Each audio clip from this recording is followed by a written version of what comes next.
అందరిలో తెలివైన పండు కొబ్బరి చిట్టి. ఎవరికి సమస్య వచ్చినా చిట్టినే పిలుస్తారు.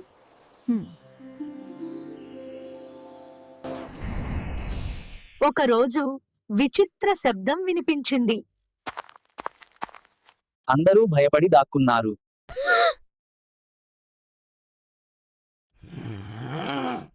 కాని చిట్టి మాత్రం శాంతంగా వినిపిస్తూ ఉన్నాడు.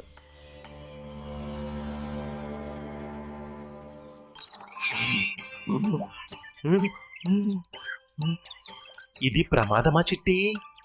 ప్రమాదం కాదు. మన ఊహలే మన్ని భయపెడుతున్నాయి. విను, ఇదిగో శబ్దం.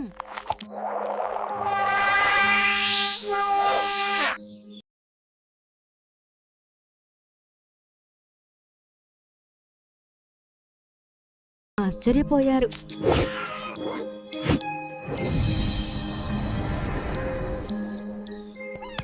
ప్రమాదం లేదని తెలుసుకుని అందరూ ఊపిరి పీల్చుకున్నారు. భయపడకముందు ఆలోచించాలి. అందరూ చిట్టికి చప్పట్లతో అభినందించారు.